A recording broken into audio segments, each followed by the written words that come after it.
Bom dia, boa tarde e boa noite, o horário que você estiver assistindo aí esse programa, que é um projeto da nossa Federação Rede PSOL, a gente estar nas redes. Aqui a ideia é bater sempre um papo para a gente gerar recortes de falas que representam o que a gente pensa para o Acre e para o Brasil. E esses recortes vão estar no Instagram, no Facebook, no Twitter, né, no grupo do WhatsApp da nossa federação, da rede, do PSOL e até no grupo do WhatsApp da tua família. Joga lá, se interessou pelo debate, faz pergunta, curte, se inscreve no nosso site, né, para que acompanhar outras entrevistas nós vamos fazer. A proposta é que de 15 em 15 dias a gente esteja aqui batendo papo. E hoje eu estou aqui com o Jamir, né? O Jamir, que é dirigente nacional do PSOL, e a gente está querendo conhecer melhor o Jamir. Jamir, você é da leva, seus avós, né, seus antepassados, dos cearenses, dos cariocas, né, do Rio de Janeiro, ou dos paulistas? Porque você é branco e dos olhos verdes, né? Isso. Bom, primeiro de tudo, Inácio, agradecer o convite, né, a estreia do seu programa, do seu podcast, e mais um podcast gravado aqui no Estúdio Castanheira. E a gente fica muito feliz, sabe, Inácio, porque primeiro que você é uma pessoa muito experiente na política, nos ensina muito, tem um profundo conhecimento da história do Acre, da política acreana e do bastidor, principalmente, né? Então, convive mesmo a fundo naquilo que muitas vezes as pessoas que estão em casa nem sabem de quando chega uma candidatura, como é que é construída essas candidaturas majoritárias. Então, tá aqui participando do primeiro programa nas redes, né? Fico muito feliz por esse convite. E a minha família, ela chegou no Acre, né, para Cruzeiro do Sul, ela veio do Ceará, né? Antes, quando o Acre ainda não era nem do Brasil ainda. Então, meu bisavô chegou no Acre, o Acre ainda era da Bolívia, não era nem do Brasil. E aí meu avô foi a primeira geração que nasceu, né? Logo que o Acre se tornou do Brasil, se tornou um estado do Brasil, território. Meu pai é a segunda geração, eu sou a terceira geração de acreano, né? Então, sou acreano mesmo, entendeu, Inácio? Acreano de qual município? Cruzeiro do Sul, né? Cruzeiro Terra boa, terra da farinha. Mas eu saí de Cruzeiro muito jovem, vim para Rio Branco, eu tinha 14 anos de idade. 14 anos. Eu nasci aqui em Cruzeiro, morei lá um tempo, vim para Rio Branco, aí voltei para Cruzeiro, aí quando foi com 14 anos voltei, aí fiquei aqui definitivo, né? Meu pai era funcionário da Universidade Federal do Acre, e aí ele foi para Cruzeiro para montar a universidade lá. E aí foi o período que a gente morou lá, que foi 9 anos. Então a minha vida, eu tenho 47 anos, mas desses 47 anos, só 9 anos eu morei em Cruzeiro, o resto tudo aqui na capital. Eu vendi muito cigarro em Cruzeiro do Sul. Eu fui de 92 a 2001, eu ia uma semana sim, outra não em Cruzeiro do Sul. Cruzeiro do Sul, eu costumo dizer que tem 5 famílias bem tradicionais. A família Cameli, né? Isso. Correias Irmãos, é uma família também bem... deixa eu ver se eu lembro ainda de todas as 5 famílias. Uhum. E de quais dessas famílias tradicionais você faz parte ou você não faz parte de nenhuma? A nossa família é uma família muito conhecida em Cruzeiro. Meu avô foi um dos primeiros empresários que teve lá em Cruzeiro, que é o Arito Rosas. E ele era naquela época com a escassez de médico, então quem era farmacêutico ou tinha drogaria eram os médicos da cidade, né? Então tinha um primo meu que era o Mancito, que ele era farmacêutico, e meu avô também tinha drogaria. Meu avô era enfermeiro de profissão. Então eles faziam tudo, era da cirurgia, a consulta, era eles que faziam. Então eram muito conhecidos, né? Depois foi chegando os médicos mesmo já formados, e aí foram substituindo. Mas a minha família é muito conhecida, e até hoje ainda está lá. A família Rosas é uma família grande e é bem atuante lá em Cruzeiro. Eu queria te agradecer, primeiramente, porque há muito tempo que você vem me incentivando para a gente fazer esse programa, né? Confesso que eu fiquei muito inseguro, a gente foi definindo nomes e tudo, e esse programa só está indo ao ar porque você sempre me encorajou muito, deu muita força, inclusive se submeteu a ser o primeiro entrevistado. Hoje é o teste, né? Hoje é o programa piloto. Eu espero que tenha um bom feedback aí dos nossos militantes, filiados, da população em geral. Mas esse estúdio, Jamir, ele também cumpre um papel importante. Não sou eu que estou tendo a primeira oportunidade. Tantos outros amigos meus, eu já vi programa aqui na área da cultura, né? Vi vários programas que foram gravados aqui. Eu conheço aqui porque já tive vídeo meu editado, então tenho uma geração aqui que você tem aproveitado esse estúdio para eles aprenderem a pilotar drone, a editar vídeo. Me fala um pouco do papel desse estúdio, né? Primeiro que esse estúdio é uma parceria nossa do Estúdio Castanheira com a Fundação Lauro Campos e Marielle Franco, que é a fundação do PSOL, né? E o que é muito importante, Inácio, a gente ter em mente é que um só vai ganhar. Por exemplo, nós temos um candidato a governador que vai ganhar. Mas a gente não pode encarar a política, venceu ou perdeu. A gente tem que construir a política, a gente tem que construir partido. E eu sinto falta isso aqui no Acre. Né? Mesmo faço uma crítica aos partidos de esquerda, eles não costumam construir partidos. Eles costumam procurar ter mandato. E aí é onde diferencia o partido como o PSOL, como a Rede, que ele vem em busca da construção de um partido. Né? Ou seja, ter um programa próprio, de ter diretrizes bem firmes, mesmo do que a gente atua, de construir, de formar o militante. E as redes sociais, a mídia, ela é algo que hoje é muito presente, Inácio, na nossa vida. E uma criança com 5 anos de idade, antes mesmo de se alfabetizar, ela já está num celular mexendo. E a gente viu essa necessidade de ter um estúdio próprio para a gente produzir o nosso próprio material. Porque quando você vai numa emissora de TV, é aquela coisa rápida, às vezes você quer desenvolver uma linha de pensamento, você não consegue. E você ter seu próprio estúdio, você consegue produzir o material, mas não só entre a entrevista ou entrevistado, como também entre a equipe técnica que você forma para tocar esse projeto. Né? E a gente tem aqui o Wendel, que é nosso presidente estadual e ao mesmo tempo é o cara que cuida e que dá vida a esse estúdio, né? Tem toda uma galera que ajuda ele, que é treinada por ele, e a gente vê a diferença. Né? Hoje, por exemplo, a gente só consegue ter um programa como esse seu porque a gente tem um estúdio. Porque se a gente tivesse que pagar para isso, né, Inácio, é um custo muito alto, a gente não teria condições. Né? É fantástico. Outra característica do PSOL, Jamir, é fazer o que, na verdade, outros partidos fizeram na década de 80. Sim. O PSOL tem se colocado nos processos eleitorais como protagonista. Sim. Há 4 anos atrás, o PSOL teve candidato a governador, foi o professor Nilson, né? E candidato Sim. ao Senado. Passado 4 anos, como é que você avalia esse processo eleitoral? O que é que ele trouxe de vantagem para o PSOL? Aumentou o número de filiados? Sim. Nos municípios, o PSOL poderia não estar organizado em um determinado município, se organizou por causa desse processo eleitoral? Essa pergunta é bem interessante, Inácio, porque quando a gente analisa, sempre quando a gente termina uma eleição, você vai juntar os pedaços, né, que fica após a eleição. Eleição não é fácil. Eu acho que a gente está no estado pior para se fazer eleição, porque infelizmente a compra de voto é algo descarado no nosso estado. A gente que é ideologicamente, né, ou seja, a gente tem um partido com base ideológica, que tem um programa próprio, que tem pautas firmes que a gente defende, é muito difícil enfrentar o que é a política no Acre. Né?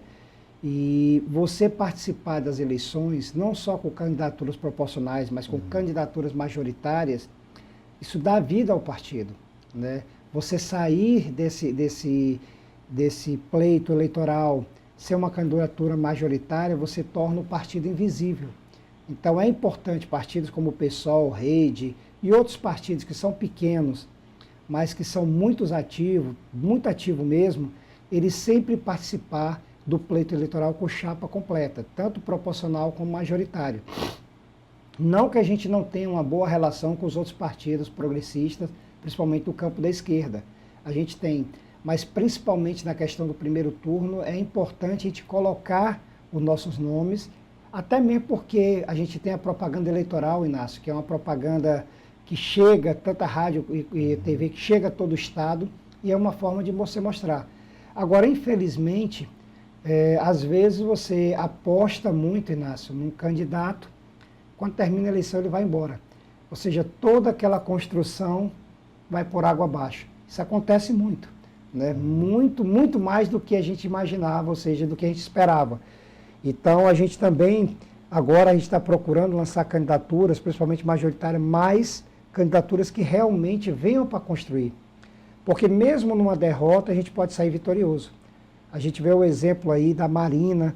Marina, quando saiu candidata a presidente, quanto ela cresceu, quanto o partido que ela estava na época cresceu, né? Você vê o próprio Guilherme Boulos, o tanto que o PSOL cresceu, o tanto que o Boulos cresceu com a candidatura. Então, não é porque você não venceu uma eleição que você saiu derrotado. E eu acho que é muito isso que eu, você e toda a direção, né, da nossa federação, ela vem buscando, né, Inácio? Ou seja, olhar o pós-eleição, o que a gente pode crescer.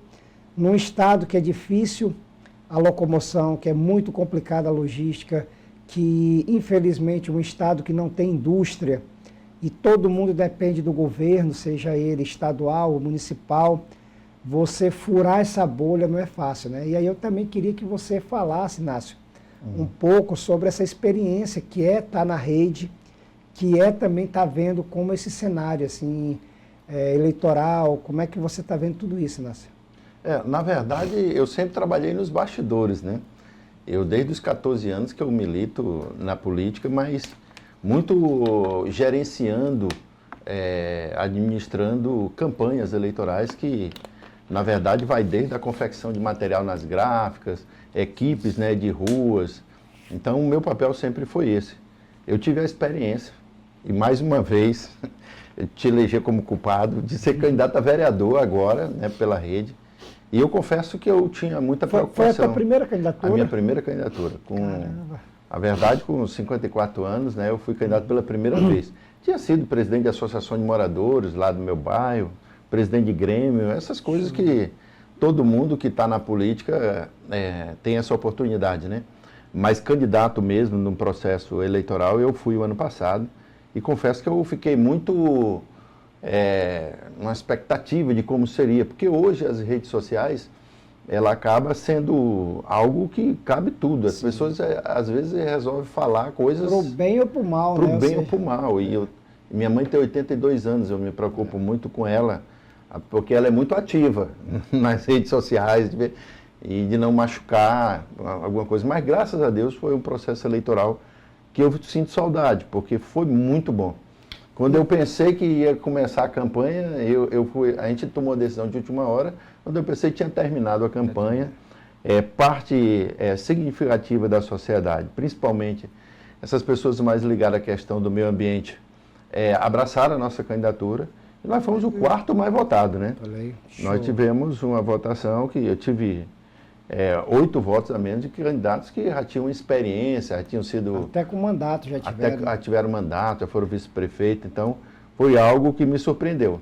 Inácio, você teve um trabalho muito forte, bem atuante dentro da Frente Popular, principalmente na construção de chapas, na construção de gestão também, ou seja, atuando dentro da gestão. Quando você olha para a política que era daquela época, para a política hoje, assim, o que é que tu vê de diferente, Inácio? Assim, o que é que tu observa que mudou muito? Eu acho que nós passamos os últimos 4 anos, né, de um governo federal que incentivava essa política do ódio, né, da distribuição de arma, de briga. Porque quando eu vejo quem está no governo, essas pessoas estiveram junto comigo. Que é isso que eu ia te perguntar, né, Inácio? Porque um dia desse eu lendo uma matéria aí, e aí a pessoa, lá um comentário, o Inácio você olha para o Inácio, está vendo aí o PCdoB, o PT, está vendo tudo isso. E aí eu te pergunto, Inácio, essa galera que hoje está no poder, eles vieram da onde, Inácio? Estavam todos com a gente, né? Se você for pegar do Alan Rick, né? Ao próprio Bocalon, que foi secretário, Márcio Bittar. Márcio Bittar, eu lembro como era do PCB, né? O Wilson, né, da Cirlane, que foi casado com a Cirlane, que era da Casa do Estudante Acriano. Então, assim, essa turma toda, porque, na verdade, Rio Branco, o Acre é como se fosse um bairro de São Paulo. Se a gente conversar muito, a gente vai descobrir que a gente é até parente. E olha que os nossos pais tinham um negócio de ser primo de fogueira, essas coisas, né, nas festas juninas. Então, nós temos uma relação que não nos permite, por causa da política, a gente causar intrigas e rompimentos, porque eu penso que não, o meu filho está namorando com a filha de um cara desse, ou vice-versa. Então, o que nós temos que discutir mesmo, na verdade, o que eu sempre procurei estudar é para a gente discutir propostas. Proposta de que, para onde o Acre pode caminhar para que a gente tenha emprego, que a gente tenha saúde, que a gente tenha educação. Eu acho que isso nos une e a gente tem que procurar exatamente isso, fazer essas coisas que o pessoal faz aqui, né? Eu estava vendo, vocês têm um projeto, né, lá na Ocupação Marielle, que talvez vocês vão construir casa, vão entregar casas primeiro do que o prefeito Bocalon. Então esse é um projeto que nos une, né? E assim, Inácio, o que eu fico mais impressionado é que os movimentos sociais, eles foram destruídos, né? Você que veio da Frente Popular, e lá atrás, na década de 80, 90, se construía muito movimento social, né? E as associações de bairro foram abandonadas. Hoje, uma associação de bairro não é mais nada, não representa mais nada, né?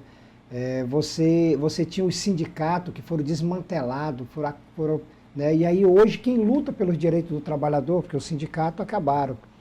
E aí assim, você vê todo esse desmantelo, e aí você vê uma extrema-direita crescer tanto no Acre, né, o Inácio? O que é que tu acha que aconteceu no Acre, Inácio, que para isso ter acontecido? Eu acho que o avanço da extrema-direita, porque na verdade nós sempre tivemos disputas. Lembra da disputa de Lula e Brizola, um Fernando Henrique Cardoso. Aqui no Acre mesmo, nosso saudoso Flaviano Melo, né, a gente sempre fez uma disputa. Eu lembro que no movimento estudantil, a gente fazia uma disputa e depois ia lá pedir um ônibus para ir para um congresso da UBS, um congresso da UNE, e o MDB sempre cedeu. Então a gente sempre teve uma disputa saudável, né? Agora, o movimento sindical, que é o berço dos partidos, que defende um Estado social, né, foi atingido de morte. E teve senador no Acre que liderou o projeto de lei que acabou, né, com a contribuição sindical, né, com o imposto sindical. Que acabou com o sindicato, com isso. E quando você, do ponto de vista financeiro, você enfraquece esses movimentos, né, esses sindicatos, você enfraquece a luta do trabalhador, que também tem um custo. No entanto, o que a gente chama de sindicato, ele chama de federações. A Federação da Indústria, a Federação da Agricultura, a Federação do Comércio continua aí para, inclusive, defender os interesses deles. E eles estão certos com relação a isso. Do patrono, né? O direito do patrono. Agora, nós, enquanto do movimento sindical, a gente precisa fortalecer esses movimentos. Eu contribuo religiosamente para o Sinteac. Já é descontado no meu contra-cheque, porque você eu acho importante. Concorde ou não, porque assim, o sindicato ele tem uma disputa interna também, ele tem eleição interna, e às vezes quem está na presidência não é aquele que você votou, mas o principal é que o sindicato está ali para defender os direitos do trabalhador, né? Se você não consegue organizar essa luta de classe, quem vai defender seu direito, Inácio? Né? Eu vejo às vezes as pessoas, olha, o nosso salário está defasado, nós estamos trabalhando demais, as condições são precárias. Você sozinho não adianta. É o sindicato que vai reunir todo mundo, é o sindicato que vai debater, ou seja, era para ser isso, né? Mas se os sindicatos hoje estão sobrevivendo a muitas custas, está muito difícil, quem é que vai defender, né, Inácio? E aí eu fico preocupado assim, Inácio, porque eu vejo uma galera do Acre que passa a vida inteira em mandatos, né? Pais, filhos, netos, e essa galera, ela se diz o defensor da família, o defensor Deus, pátria e família, né? E aí eu vejo, por exemplo, vem você que tem a coragem agora de dizer, eu estou colocando meu nome à disposição para concorrer a uma vaga para o Senado, ou seja, se lança um pré-candidato, né? A federação lança você um pré-candidato. Como é que vai ser esse enfrentamento com essa turma aí da extrema-direita? Não vai ser fácil. Eu me preocupo mais com a reação de algumas pessoas, alguns partidos, porque até aqui nós definimos que a gente ia ter chapa própria depois das eleições para prefeito, né, que nós caminhamos com Marcos Alexandre em 2024.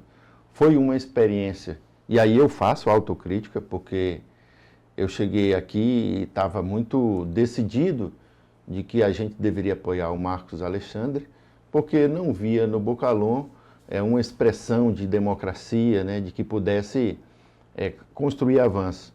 Mas foi uma experiência que depois, inclusive, houve vários questionamentos de segmentos, uma certa discriminação com o nosso partido. Porque se você olhar para a rede, é a cara da Marina. Se você olhar para o pessoal, é a cara do Boulos. E aí, terminadas as eleições, nós sentamos aqui e decidimos que a gente ia ter candidatura. Eu já dei várias entrevistas, a Marina Silva já veio aqui, reuniu 7 partidos. Sim. E disse, olha, o Inácio é nosso pré-candidato a senador, né? E agora você, inclusive o Boulos, gravou um vídeo, né, reafirmando. Mas parece que quando vai chegando mais próximo do processo eleitoral, essas pessoas descem dos ambientes que elas estão e chegam aqui e dizem, não, peraí, parece que o jogo só começa quando eles acham que deve começar. E a nossa federação, ela tem autonomia. Então, com certeza. Você tem, o pessoal e a nossa federação tem transmitido muita confiança. O que nós queremos é fazer um debate em cima de um programa de governo, né, um programa que sinalize, porque nossos filhos estão indo embora. O que tem de família separada, com os jovens que estão morando em João Pessoa, que estão morando em Santa Catarina, e a gente tem muito o que fazer aqui pelo Acre. E outra coisa, Inácio, nós deixamos claro que nós estamos abertos ao diálogo, né? Nós vamos dialogar com todos do campo progressista. Agora, se vier conversar com a gente ano que vem, não tem mais conversa, né? Eu acho que a gente tem diferenças, né? A gente tem, cada partido, né, cada federação tem que buscar a sobrevivência da sua federação, dos seus partidos, porque a cláusula de barreira, ela está aí aniquilando partidos, inclusive históricos, que tinham aqui tanto de esquerda como de direita, ou seja, partidos que deixaram de existir, né? Graças a Deus, o PSOL e Rede, eles vêm sobrevivendo, né, a cláusula de barreira, mas se a gente não cuidar disso, né, e você falando na campanha do Marcos Alexandre, a gente tinha questões, inclusive, programáticas, diferenças programáticas, mas a gente chegou a analisar e disse, ó, se a gente quer enfrentar quem está aí, a gente tem que manter, a gente tem que buscar o pragmatismo, né? Mas, no caso, a gente tinha que tentar, de todas as formas, frear o avanço da extrema-direita, que ninguém entende, eu não consigo entender, né? Quer dizer, tenho minhas suposições, como que um candidato que estava tão lá embaixo, da noite para o dia, vira um jogo daquele jeito, né? Mas está aí, como é que está o estado, como é que está a cidade, né, destruída. E eu acho agora, Inácio, a gente conversou muito, eu acho que a nossa candidatura, ela está posta, trabalhar ela cada vez mais. Eu acho que a gente é pré-candidato, não faz de conta, ou seja, é um pré-candidato que a gente vai mesmo, a nossa candidatura, pegar corpo, mas a gente não vai deixar de dialogar. Só que se achar que vai deixar para conversar com a gente ano que vem a gente já está montando as nossas chapas proporcionais, né, Inácio? Porque a chapa majoritária está caminhando bem, né? Tá. Como é que você encara esse desafio, Inácio? Você de ser um pré-candidato aí a senador, você vai enfrentar aí Márcio Bittar, vai enfrentar o Gladson, né? Provavelmente a Mara Rocha e tantos outros candidatos aí, você está aí furando essa bolha aí, Inácio? Primeiro, na verdade, estudar muito, né? Então, eu já colecionava antes os planos de governo, né? Eu gosto muito de colecionar e ler os planos de governo para a gente ter uma ideia de qual rumo, né? Eu acho que, eu não tenho dúvida que a gente tem que ter um plano estadual de desenvolvimento. Muita coisa já foi feita, mas é preciso fazer muito mais. Nós passamos 100 anos trabalhando, né, nossa economia com a seringa. E logo depois veio a castanha. Agora, depois o açaí, agora tem um café. Então, nós que decidimos morar no bioma da Amazônia, nós temos que entender que esse nosso ambiente, é um ambiente onde a natureza vai estar sempre num diálogo com as cidades. Então é preciso que a gente saiba que aqui o conhecimento dos nossos pais, nós somos da época, tu tá meio ruim da gripe, nós somos da época que os nossos pais botavam 3 gotinhas de copaíba no café. Então é o seguinte, a gente tem que fazer uma aliança com a ciência, com a universidade, né, para que a gente possa ter projetos a médio e longo prazo, porque, por exemplo, como é que a copaíba, o que a gente tem de produtos que podem ser utilizados na indústria farmacêutica, agora é preciso que a gente descubra isso. O modelo econômico, Inácio, que o Acre se sustentou, e a extrema-direita ela gosta muito de usar isso aí, é um modelo da exploração, mas de uma exploração realmente destrutiva. Por exemplo, quando você vem com a cultura do gado, para você fazer pasto, você tem que destruir a floresta. Tem as madeireiras tirando as madeiras e levando aí, né, ou seja, árvores gigantes que levaram centenas de anos. Você tem, por exemplo, em outros estados próximo nosso aqui, a mineração. Ou seja, todos os modelos econômicos aqui da nossa região, ou próximo da nossa região, é uma exploração predatória. E aí eu te digo, Inácio, você como pré-candidato a senador, né, como você vai conseguir mudar essa realidade do Acre? Eu acredito muito que nós temos zoneamento ecológico e econômico, que a Embrapa, né, o próprio Eufran, lá que é da Embrapa, as universidades, elas fizeram uma divisão do Estado, um estudo, inclusive baseado com análise de solo, onde ela diz para a gente qual região tem um determinado potencial para uma determinada cultura. Olha, por exemplo, se você pegar de Capixaba ali para onde de Boca do Acre, para a cidade de Boca do Acre, ali tem um platô, a maioria dos grãos estão sendo plantados ali. Então, a gente tem que explorar as áreas abertas que a gente tem, incluindo tecnologia, porque o que é que foi feito aqui? Quem veio para o Acre, veio e era dito o seguinte, que aqui não tinha nada e não tinha ninguém. Desde aqui já tinha mais de 10 milhões de índios aqui no bioma da Amazônia. Eles já estavam aqui. E eles não fizeram investimento, a não ser se deslocar até aqui. E exploraram o que? A madeira dura, né? O ipê, o mogno, se capitalizaram e quando eles desmataram, para ele demarcar território, eles colocaram o gado. Sim. Então, o desmatamento não é único e exclusivamente para você fazer pasto. O desmatamento, ele é para especulação imobiliária, para você ocupar terras, inclusive Sim. terras públicas. Então, a gente tem que deixar claro isso. Então, nós temos áreas o suficiente que dá para plantar agora café, cacau, a macaxeira. Nós não chegamos. O ápice da cadeia produtiva da mandioca, da macaxeira, é a fécula, Sim. que os nossos pais chamam de polvilho. Está na tua roupa, está na Sim. minha roupa. Então é o seguinte, nós não chegamos ainda a isso. Algumas cadeias produtivas, se eu pegar o governo do Tião Viana, a Dom Porquito, é um case de sucesso. No entanto, ainda falta matéria-prima. Vem 2 carretas de suíno do Mato Grosso para poder manter a planta funcionando com a capacidade de fazer alguns contratos de exportação. A Acreaves, se você pegar essas 2 plantas industriais, elas geram 800 empregos de forma direta. Então, Sim. o Acre precisa ter um choque de capitalismo. A gente precisa fazer investimento em ciência e tecnologia para cada vez a gente produzir mais e a gente, inclusive, melhorar do ponto de vista genético as nossas espécies. Sim. Você lembra do suíno, que era aquele a gente chamava do barrão, né? Aquele porro preto.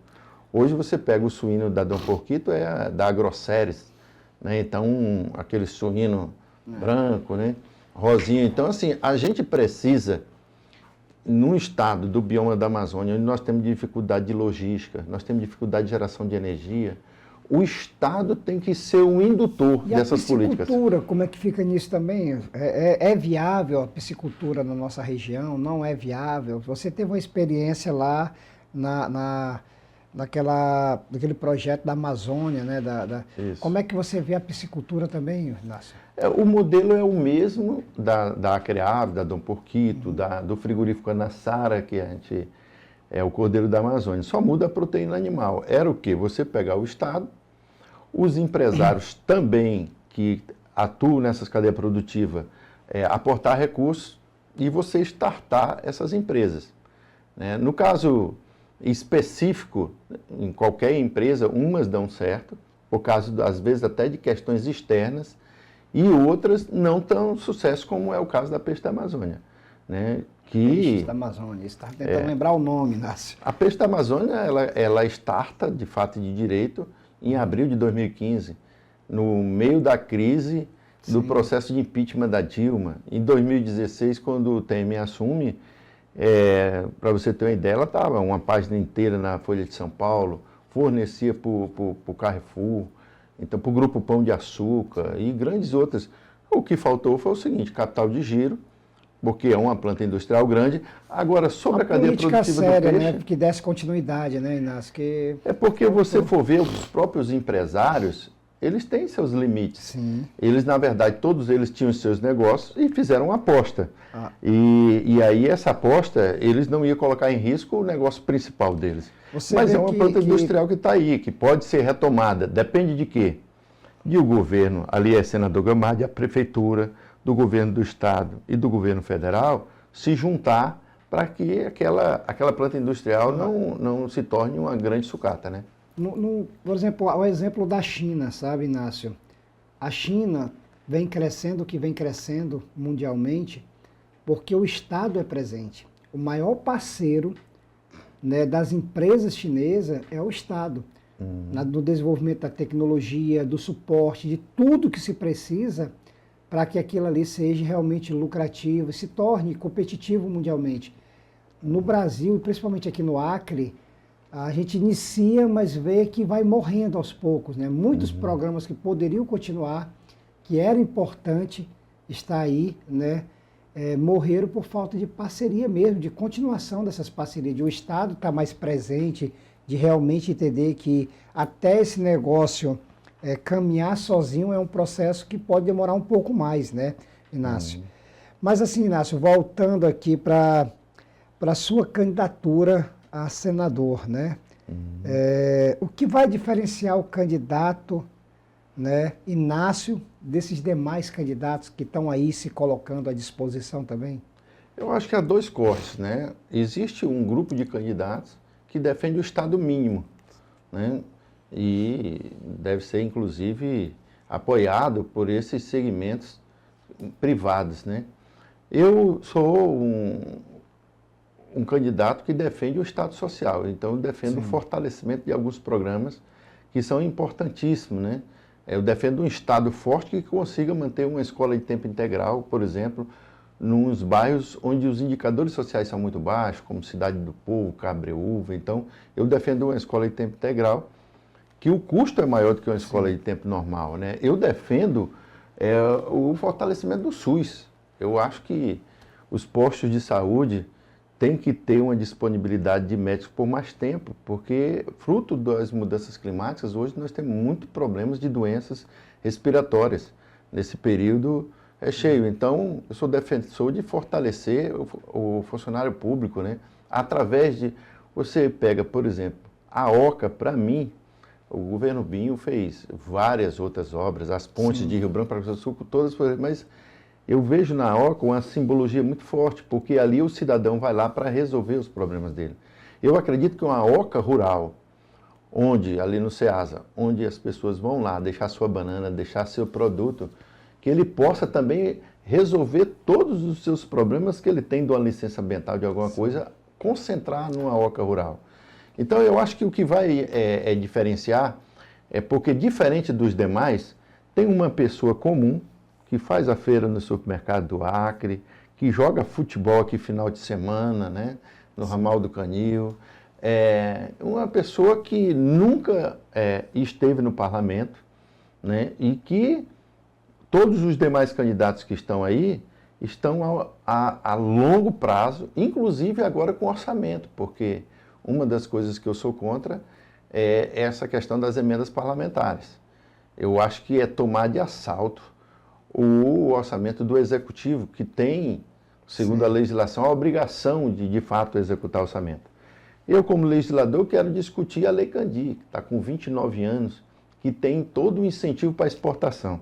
Eu acredito que a gente tem que primeiro produzir para botar alimento na mesa do trabalhador. E o excedente, sim, aí você exporta uma moeda forte, principalmente nós aqui que somos vizinhos dos países andinos. Inácio, tu que já está bastante tempo na política, nós, enquanto MTST, a gente tem a Cozinha Solidária, né, mandar um abraço aí para as duas cozinhas solidárias que nós temos, tanto do bairro Defesa Civil, como a Cozinha Solidária lá do bairro da Paz, e em breve estamos abrindo a terceira cozinha. A gente tem um programa espetacular, Inácio, que é o PAA, que é o Programa de Aquisição de Alimentos.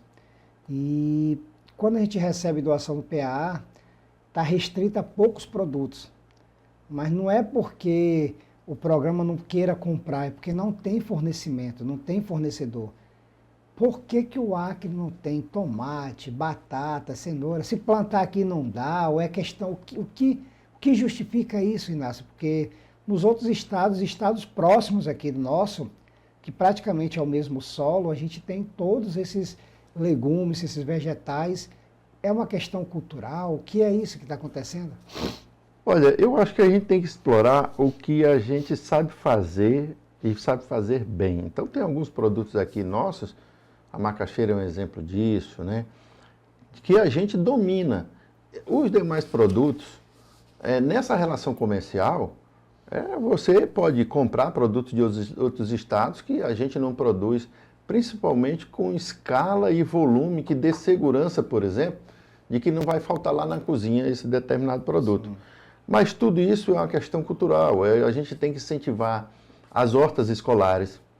As crianças, quando elas têm contato, a gente desenvolveu um projeto de horta escolar na Escola Márcio Vistani Cury. As crianças, quando têm contato e elas tomam gosto para plantar, você vê que às vezes tem casa que tem ali aquela hortazinha que já dá o tempero da comida, né? Então, outra coisa que tem numa escala maior é essa questão da logística. Nós temos, Jamil, se a gente pegar no Cinturão Verde de Rio Branco, os municípios aqui entre Rio Branco e Bujari, nós temos mais de 1.200 quilômetros de ramais por ser feito, né? Então, é preciso dar as condições de logística para que no período que aquela determinada cultura estiver pronta para ir para o supermercado, ela tem as condições mínimas. Você imagina mamão, por exemplo. Não tem como você sair com um caminhão de mamão atolado, ou se não, se batendo quando chegar o mamão. Não é um animal que você vem puxando, né? A outra coisa são pontes. Nós temos aqui mais de 80 pontes de madeira. Se você ligar no jornal, você vai ver a quantidade de pontes que, nesse período, deixa as pessoas, inclusive, isoladas. Sem trafegabilidade mesmo, né? Então, eu não tenho dúvida nenhuma que quando você vai pensar, a nutricionista vai pensar no cardápio das cozinhas comunitárias que vocês administram, vocês ficam numa situação de, às vezes, não ter um fornecedor que garanta aquela quantidade. Agora, tu imagina isso na merenda escolar. Porque a merenda escolar, por exemplo, quando a gente ganha um dinheirozinho, a primeira coisa que a gente faz é no Mercado do Bosque comer uma baixaria, né? Então, às vezes, por que não tem baixaria na escola? Porque, às vezes, não dá segurança para o cardápio de que vai ter aquele volume. Então, nós precisamos fazer muita coisa ainda no Acre. Tem muita coisa boa. Eu não vou ser aquele candidato para estar pregando o desastre, falando das coisas ruins. Eu acho que o Acre, em vários governos, todos eles deixaram uma contribuição aqui importante. Tiveram seus erros, mas também deixaram uma parcela de contribuição. Deixaram um legado também, né? Deixaram um legado. Inácio, e está se mudando um pouco aqui do Estado, a vergonha que se tornou o nosso Congresso, né? Queria que você falasse, assim, já que você está aí colocando seu nome para ser senador, o que você viu dessas coisas que foram feitas aí, dessas PEC, né, da bandidagem, né, que é a PEC da anistia, da bandidagem. O que é que você viu qual foi esse movimento, como é que você analisa esse movimento que foi feito em Brasília? Eu acho que isso me credencia e que me deu coragem, porque quando você olha as pesquisas, né, nosso nome só foi colocado numa pesquisa, a gente teve até 1.2, então nosso nome não vai nem para as pesquisas. E esses fatos do corporativismo, né, todos os candidatos, e inclusive de partido de esquerda, votaram a favor da PEC. Né? Então, eu acho que com exceção da Rede, do PSOL, do PCdoB, foram exceções. Muitos deles tiveram ainda candidatos que votaram. Então, isso é uma blindagem de um problema que está se dando e que está claro, que é essa questão das emendas, principalmente as emendas PIX. Como é que você dispõe de um recurso e você não dá transparência a esse recurso? E aí ela vira uma coxa de retalho. Você imagina, nós temos um problema na BR-364, que é desde quando a gente nasceu que essa BR-364 é um problema. Nós sabemos que nós estamos no fundo do vale. Independente se essa ferrovia vai passar por Assis Brasil ou por Cruzeiro do Sul, eu acho que a gente deve ter uma ferrovia ligando Cruzeiro do Sul a Rio Branco. Sim. Porque aí a gente teria um trem aqui de carga, né? E a estrada ficaria para caminhão de passeio, para carro de passeio, né? Gastaria bem menos. Então, eu acho que a gente tem que discutir emendas com um projeto ser coletivo, porque o deputado, você mesmo falou disso, olha, às vezes aparece alguém aqui, é candidato por aqui, se projeta e depois vai embora. Um deputado, quando se elege, que tudo gira em torno dele, e não em torno do partido, e não em torno de uma bandeira de luta, ele usa todas essas emendas para promoção pessoal, né? E dá uma sensação, Inácio, que a Câmara de Deputados ela não faz legislação para o povo, e sim para interesse próprio, pessoal, né? Ou seja, eles agem mais como se fosse um sindicato deles mesmos do que colocar em pauta, discutir aquilo que interessa à população, principalmente a população mais pobre, mais vulnerável, né? Ou seja, a cada dia que passa fica mais nítido que é isso que você falou.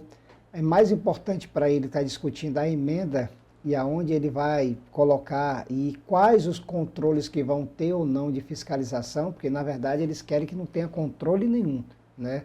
Tudo é secreto, o voto eles querem secreto, a emenda tem que ser secreta, tudo, né? E aí a gente faz até um apelo à população, né, Inácio? Porque está na hora de a gente mudar essa realidade, né? Eu acho que você critica tantas vezes o parlamento, mas eles estão lá porque foram colocados lá. Pela democracia, pelo voto, né? Eu fico imaginando, eu sou professor há 34 anos. Eu sou daquele concurso do Romildo Magalhães, de 92.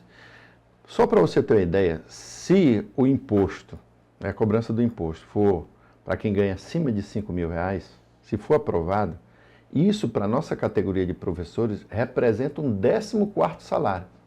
Porque o que é descontado do imposto de renda na fonte dos professores, mensalmente, ao longo dos 12 meses, dá mais um salário. Então, nesse momento, eu acho que o sindicato, por exemplo, da educação, deveria pegar parte da nossa contribuição sindical e encher essa cidade de outdoor para botar pressão nos nossos parlamentares para pautar o que de falta de interesse nosso, né? Se as pessoas ficam falando que às vezes pagam imposto demais e o Estado sinaliza que pode abrir mão de cobrar imposto para quem ganha até R$5.000, isso já era para ter sido aprovado. Então é o seguinte, falta o Congresso, a Assembleia Legislativa, a Câmara de Vereadores, ser pautada pelos interesses da população. É isso que eu também observo, sabe? Porque a última coisa que eles querem é o interesse da população, né? Tá aí projetos importantíssimos como a redução do imposto de renda, a questão da escala 6x1, né? Você vem precarizando cada vez mais a questão do trabalho, né? Principalmente na relação de direitos que foram adquiridos, ou seja, tirando esses direitos, e o povo vem aceitando, né? E elegendo parlamentares que quando chegam lá, em vez de estar do lado do povo, está do lado de interesse, sabe Deus de quem, né? Da Faria Lima, de grandes corporações, porque se constrói uma narrativa, como voltando um pouco, Inácio, constrói aquela narrativa de que, por exemplo, eles exploram a natureza dessa forma porque é o direito de sustentar a família. O cara vai lá, desmata para colocar gado, porque aquilo ali, o gado, traz um retorno que ele vai conseguir sustentar a família, né? Na política está da mesma forma. Quando a gente fala a escala 6x1, eu estava em São Paulo esses dias, a gente pegou um Uber e o cara defendendo que não, mas aí vai quebrar muitas empresas, vai falir. Eu não conheço uma coisa para gostar mais de dinheiro do que banco. Por que o banco só trabalha 5 dias na semana? entendeu? É umas coisas assim que não dá para entender, sabe, Inácio? Porque, na verdade, a desculpa de que vai quebrar a empresa, isso não existe. Pelo contrário, vai gerar mais emprego, porque ele vai ter que colocar mais funcionários. Porque hoje os funcionários que tem ali estão carregando aquele sexto dia sem ganhar nada por ele, ou seja, se matando para trabalhar, podendo estar desfrutando com a família, com tudo. Mas as classes que ganham mais, nenhuma trabalha todo dia, nenhuma trabalha 6 dias a semana.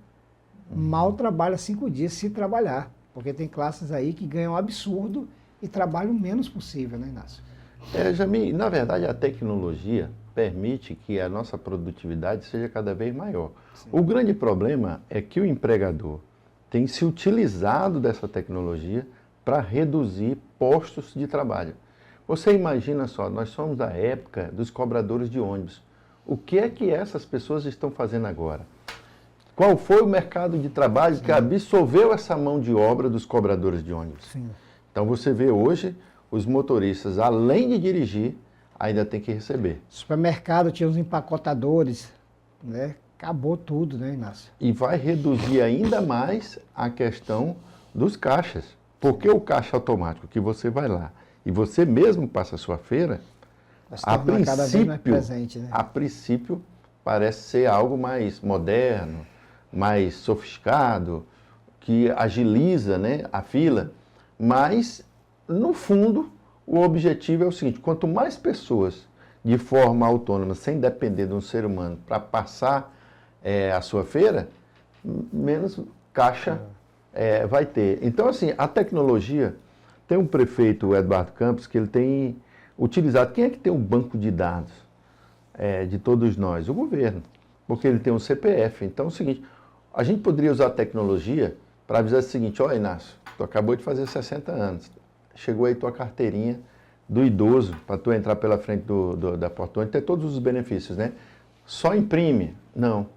Ele não é para facilitar. A gente, para ter acesso aos nossos direitos, a gente tem que entrar numa fila cansativa e a gente não usa tecnologia para isso. Mas vai dever ver se a cobrança não chega aqui.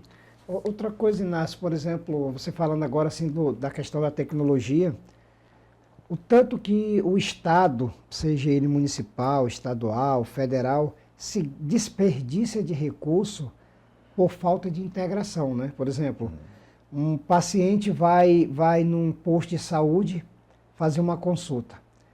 Aí o médico vai e diz: olha, tem que fazer um encaminhamento para a fundação. E às vezes ele já tem feito um bocado de exame lá no posto de saúde, já tem feito, né? Ou seja, teve a consulta que ele passou lá. Quando ele chega na fundação, ele voltou para a estaca zero. Às vezes tem que refazer. Tudo de novo, né? Até porque, pelo tempo, às vezes, os exames de fato já quer dizer, tem que ser feito outros. Hoje, com toda a tecnologia de integração que a gente tem, não era para ser uma coisa interligada, ou seja, dar continuidade da onde parou, entendeu, Inácio? Então...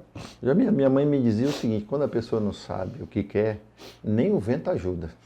Porque a pessoa não sabe onde quer chegar, então nem usa, tá passando o vento aqui, eu vou pegar. Então, o Acre precisa, e nós temos essa obrigação, Jamil, de discutir com a população. Por isso que eu espero muito um retorno desse nosso bate-papo, do que a gente quer mesmo para o Acre. Até porque essa ferrovia, ela passando aqui, o que é que nós vamos colocar dentro mesmo desse trem? Porque nós temos uma estrada para o Pacífico.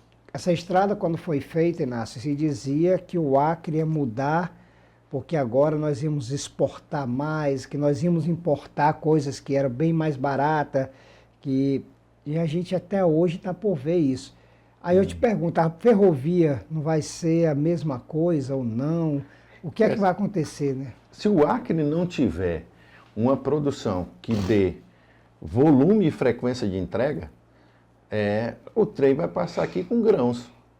Com grãos aqui, porque às vezes fazem muito comparativo entre Acre e Rondônia. Mas qual é o diferencial de Rondônia?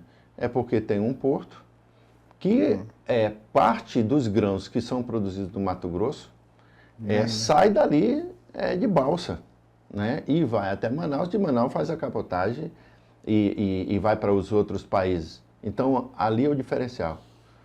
Mas a produção está vindo da onde? Por exemplo, a nossa pecuária manda o boi para Rondônia, que acaba sendo uma central de distribuição, porque pega também ali dos municípios do Humaitá, centraliza, dá volume e aí eles vendem para grandes fornecedores. Mas ele tem esse papel de juntar. Aqui no Acre, onde é que nós vamos juntar isso mesmo?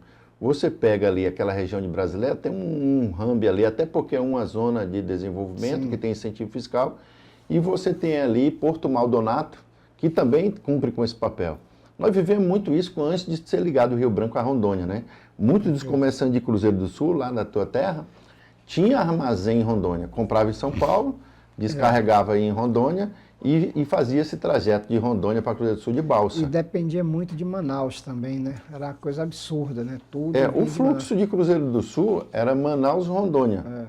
E qual era o discurso que o pessoal dizia? Que é o seguinte, se ligar o Acre a Rondônia via estrada, os nossos produtos iam ficar mais baratos. Ligou de asfalto, está aí até hoje. Aí disseram, não, o problema agora é o seguinte, não baixou o preço, que o problema é a balsa. Se fizer a ponte, vai baixar o preço. Fizeram a ponte e da mesma forma. E o que vem pior agora? Não, tem que dar manutenção na estrada. Aí o trecho já de Rondônia está todo já... vai ser terceirizado, né? Vai ser privatizado e vai cobrar, né, o pedágio. Agora vai aumentar mais porque é privatizado. Aí eles vão alegar que tem que aumentar porque estão pagando o pedágio. Isso. Wendel, vamos assistir o vídeo aí, Wendel. Coloca o vídeo aí para nós.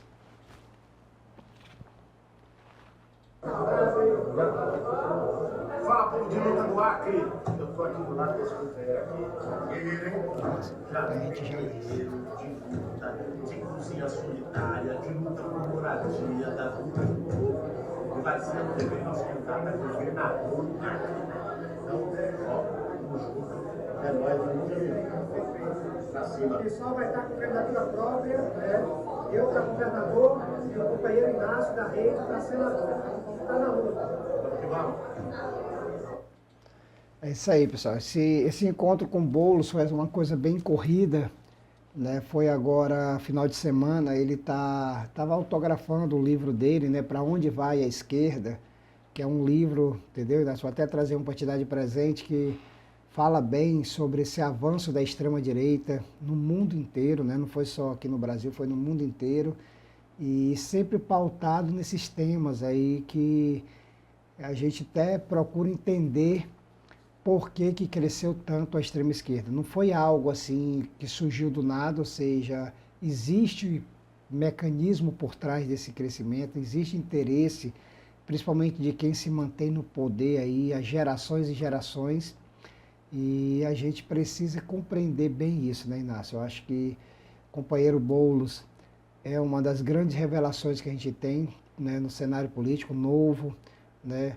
E tudo aí para ter uma carreira brilhante mesmo, muito grande. A atuação dele no Congresso é importantíssimo, né? A rede hoje, Inácio, ela tá, por exemplo, tem a Marina, tem a Luiz Helena. Queria que você contasse um pouco como é que está a rede aqui no Acre, nacionalmente também. Você falasse um pouco para nós sobre como é que está a rede, né?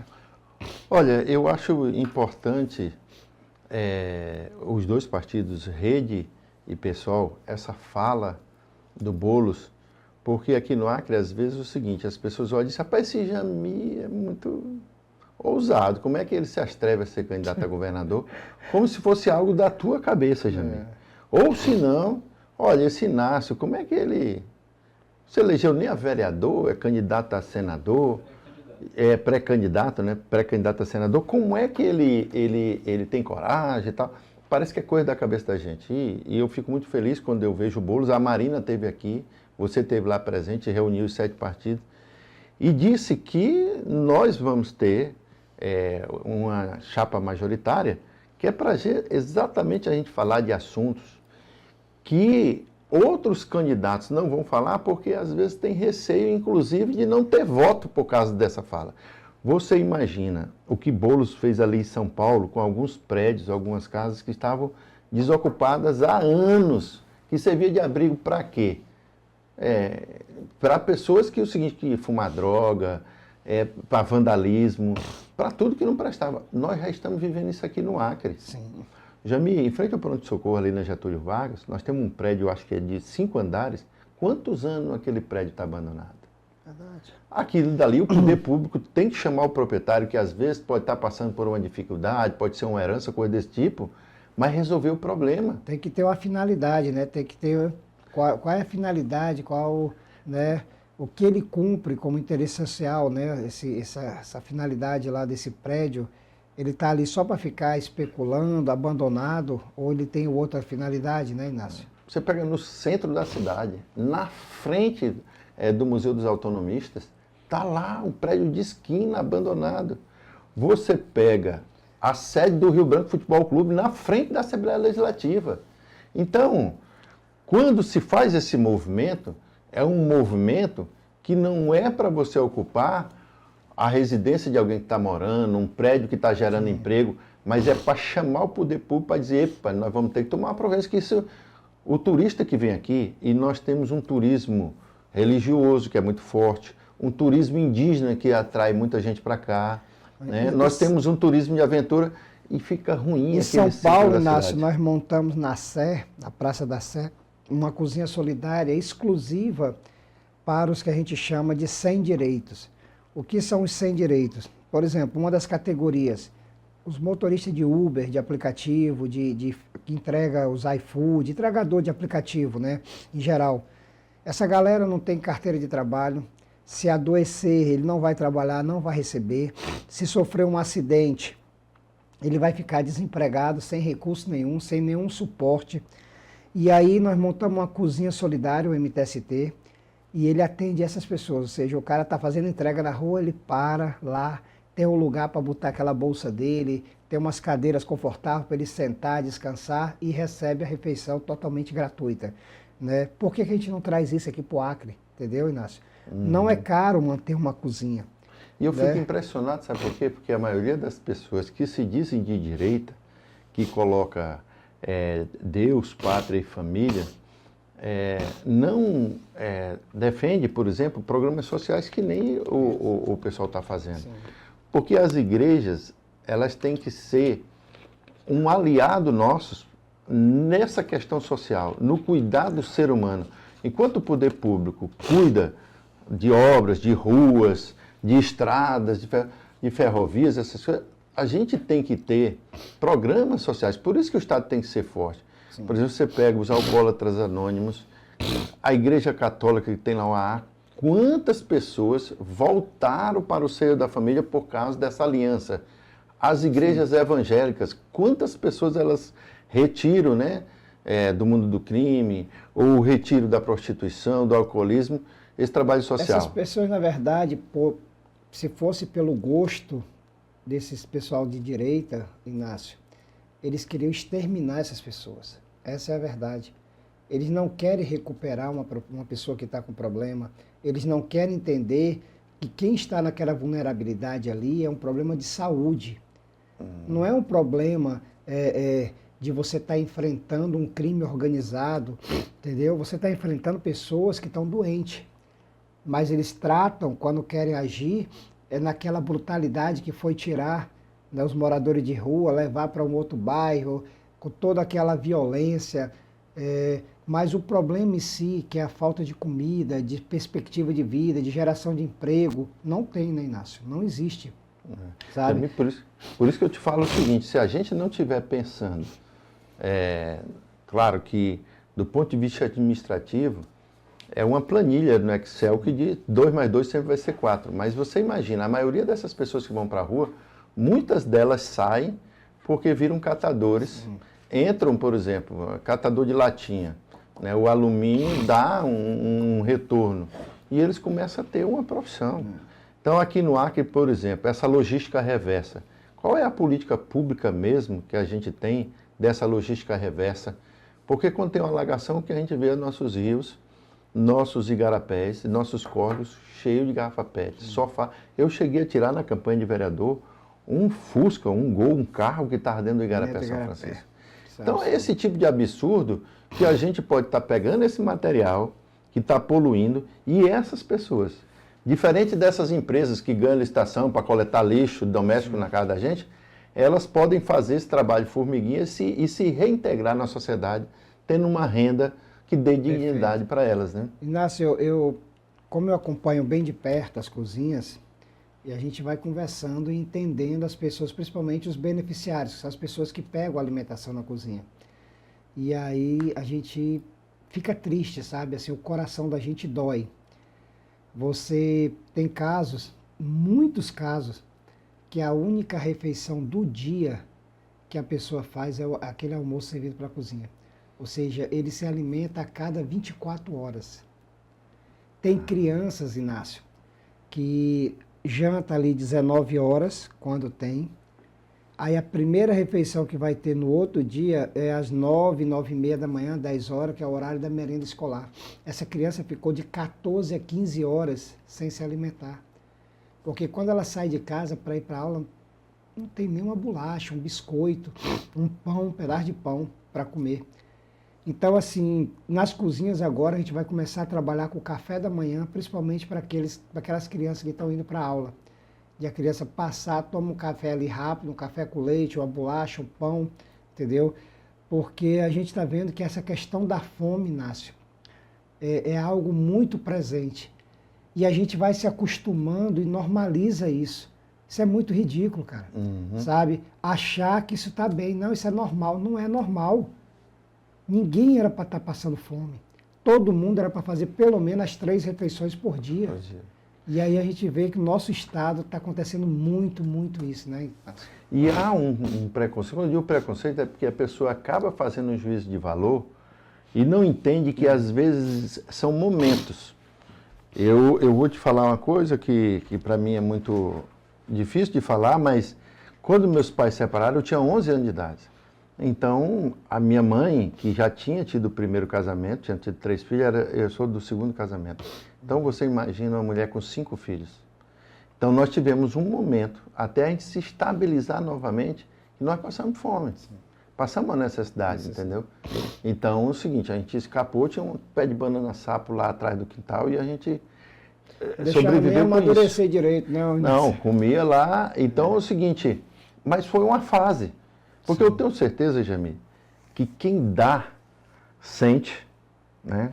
E quem pede, sente também. Eu fico imaginando meus amigos lá no bairro, às vezes, se chega quando pede alguma coisa para mim, eu dou, principalmente o alimento. Mas quando eles viram as costas, dói meu coração, porque depois esse cara foi criado comigo, jogou bola comigo. E tá nessa situação, é triste para todo mundo. Ninguém quer isso. As pessoas acham, e aí começa a dizer o seguinte, para ganhar as eleições tem que ter pobre que é para comprar voto. Eu acho que ninguém se sente bem. Nem pedir um prato de comida, e quem dá, também dá, mas não se sente bem. O que a gente quer é que as pessoas tenham o seu emprego, tenham o seu trabalho, tenham a sua dignidade, né? O Mandela dizia que ninguém nasce odiando outra pessoa, né? Você aprendeu a odiar.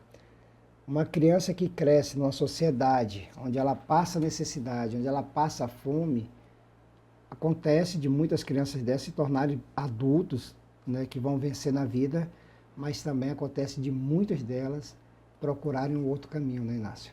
Acaba indo e a gente quer combater a criminalidade, a gente quer combater todas as desigualdades, acabar com a pobreza, mas se a gente não cuidar dessas famílias, não cuidar dessas crianças, é enxugar gelo.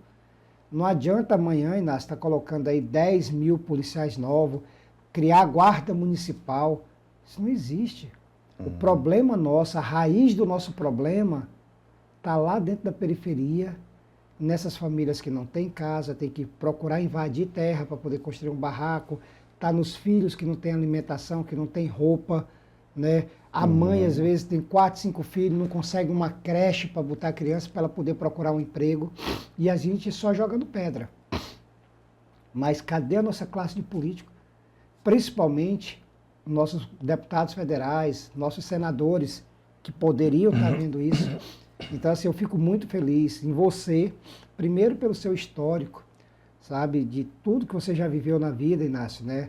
De ser uma pessoa do campo progressista, ter enfrentado esse desafio, porque não é fácil, né, Inácio? Um partido pequeno, nossa federação é pequena, né? Enquanto eles estão com milhões e milhões gastando em uma campanha, a gente vai ter um recurso bem limitado, mas nós vamos fazer a diferença. Com certeza eu acredito muito que essa nossa candidatura, ela vai ser um marco histórico para o Acre. Primeiro, de mostrar que, quando a gente quer fazer política com seriedade, a gente não se vende, a gente não se corrompe, a gente busca entender que o projeto é muito maior que até mesmo o nosso nome, né? Que é isso que a gente está colocando. Nada que a gente faz aqui não tem um alinhamento nacional, ou seja, você na rede, você faz parte da executiva da rede, né, Inácio? Da executiva ou seja, nacional. Você jamais vai estar fazendo algo aqui que não esteja alinhado, discutido e bem conversado nacionalmente, igual eu, né? Nossos partidos são partidos que têm divisões internas, tem correntes, tem tendências dentro do partido, ou seja, você tem um compromisso com o seu campo dentro do partido, né? Além da direção, você também tem seu campo. Então, assim, para que as pessoas que estão em casa entendam, né, Inácio, que quando a gente coloca o nosso nome à disposição, a gente não está brincando, a gente se preparou para isso, né? A gente vem com uma bagagem de experiência, de um trabalho já realizado há anos e anos, e nós estamos ali para qualificar o debate, para melhorar, trazer propostas. E se estão esperando que a gente vá para o debate, para baixaria, nós não vamos para isso, né? É exatamente isso que eu queria. Esse nosso bate-papo aqui, Jamir, é o primeiro programa, a gente fica meio nervoso, mas a cada conversa, a cada pergunta, a cada assunto que a gente tratou aqui, foi me dando mais segurança, porque o que eu quero, na verdade, é discutir programas e projetos para o Acre. Eu acho que a gente tem que fazer um grande pacto que entenda onde nós estamos e onde nós queremos chegar. Não contem comigo.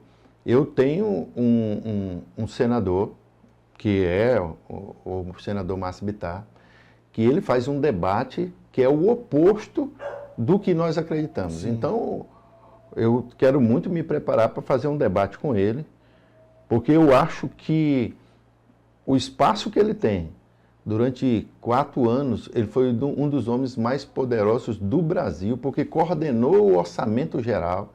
E eu moro às margens do Igarapé São Francisco. Gravou um vídeo que tinha 200 milhões para gastar no Igarapé São Francisco e não fez. E o modelo que ele defende é o oposto do que a gente defende.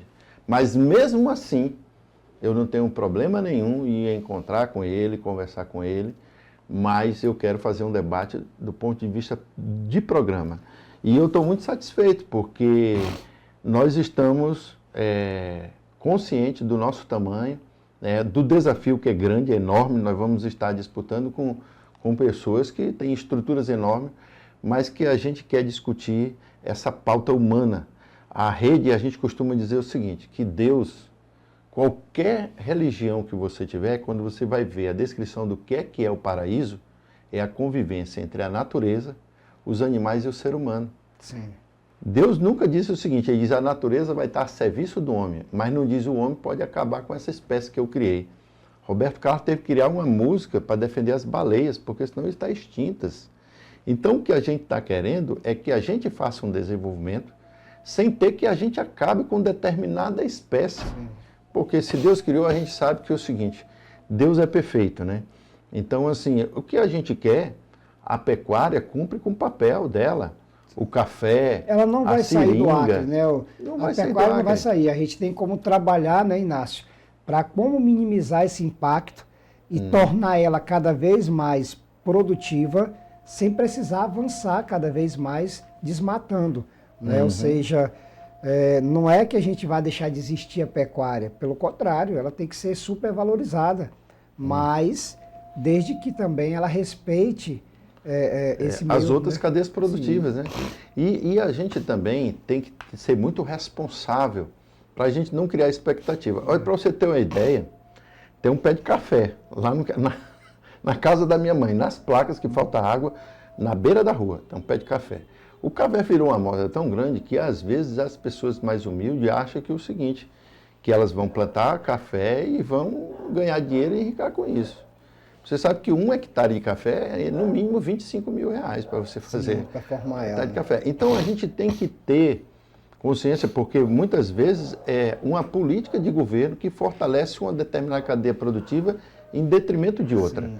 E o que nós estamos querendo é que a gente transforme a zona rural do Acre num verdadeiro pomar de árvores frutíferas. graviola, maracujá, e a gente ter uma produção que garanta uma renda para o trabalhador. Sim, sim. E a zona urbana a gente precisa fazer uma aliança para a gente fazer um reflorestamento urbano. O calor está demais, né? Antigamente você, quando era pequeno, Inácio, você, até a minha juventude, você não chegava em nenhuma casa que não tivesse uma pequena horta, né? Era comum. Desapareceu, né, Inácio? Desapareceu. E num estado que nós temos pouca verticalização. A maioria das moradias são feitas em terrenos, em casa, com terrenos. Então, cadê nossos espaços para serem melhor aproveitados? Né? Quantos pneus estão sendo jogados fora, dentro dos igarapés, que poderiam virar canteiro? Ter um trabalho do próprio governo de fazer, entregar, incentivar, ter uma equipe para mostrar quantos cascos de geladeira vai para o lixo, que poderia virar... Quantas vezes a gente não viu, né, ser feito em canoa velha, que não funciona mais no interior, casco de geladeira e tantas outras coisas que eram reaproveitadas, e hoje você não vê mais essas hortas, né? A gente deixou de estar produzindo ali e produzia com qualidade, porque você não usava o agrotóxico, você não usava veneno, você produzia de uma forma saudável, né? E tantas coisas que a gente tem que... Ou seja, eu falo muito, Inácio, que a gente não precisa reinventar a roda. A gente só tem que fazer ela voltar, né? Eu falo disso, olha, quando a gente se aproxima dos movimentos sociais, a gente volta a construir um movimento social, nós não estamos fazendo nada novo. Isso foi feito na década de 80, no início dos anos 90, só que em um determinado momento se perdeu. Nós temos que resgatar isso, né, Inácio? Você imagina, hoje, se tu construir uma casinha de um cachorro no fundo do teu quintal, ele entra na planilha para calcular o teu IPTU. É brincadeira. Como área construída. A gente defendeu, na nossa candidatura de vereador, o IPTU verde. Porque quando também tu planta, tu vai gastar água para aguar as plantas, né? Tu vai ter um custo de adubo, isso aquece a economia. E a cidade fica muito mais bonita.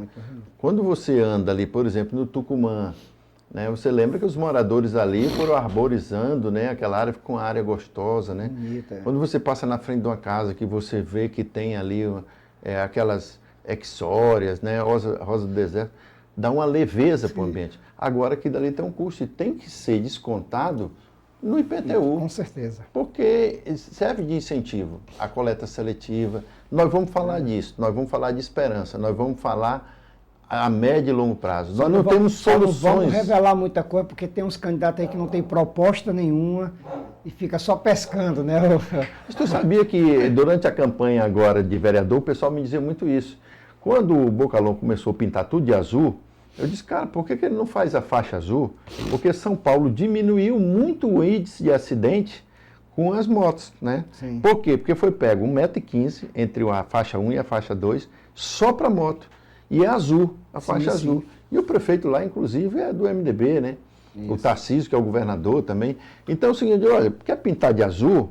Faz uma coisa que tem lá em São Paulo. Então, eu não tenho problema com essas ideias, porque eu acho que é o seguinte, se alguém fizer, tá ótimo, não precisa nem eu ser... Tá feito. Se alguém estiver lá fazendo, eu vou me aposentar, né? A gente já está aí com mais de uma hora de programa, acho que agora as considerações finais.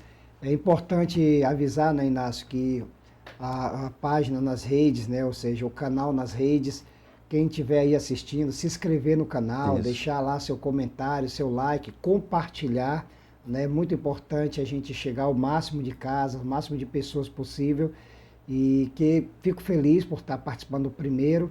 Vão ser feitos cortes, né, Inácio? Então, assim, nos próximos dias aí vocês vão estar recebendo bastante cortes nas redes sociais, principalmente Instagram, no TikTok, aí no Facebook, ou seja, em todas as plataformas. E aí vamos para as considerações finais, né, Inácio? Vamos lá. Eu gostaria de agradecer, Jamil. Acho que o primeiro programa a gente terminou bem. A gente vai relaxando aos poucos, né? Isso. E dizer que a ideia daqui de 15 em 15 dias a gente está batendo papo com alguém aqui, que a gente vai amadurecendo cada vez mais as ideias. Faz a pergunta, comenta, né? Olha, só não vale agredir a pessoa, mas a ideia pode. A gente pode ser forte, duro na defesa do que a gente acredita, no que a gente defende, mas preservando a pessoa. E isso serve para os candidatos também da oposição. Não adianta elogiar a gente e ser deselegante, né? com outras pessoas. E eu espero que vocês curtam, que vocês compartilhem e aguardem que daqui 15 dias nós vamos estar aqui novamente batendo esse papo informal aqui.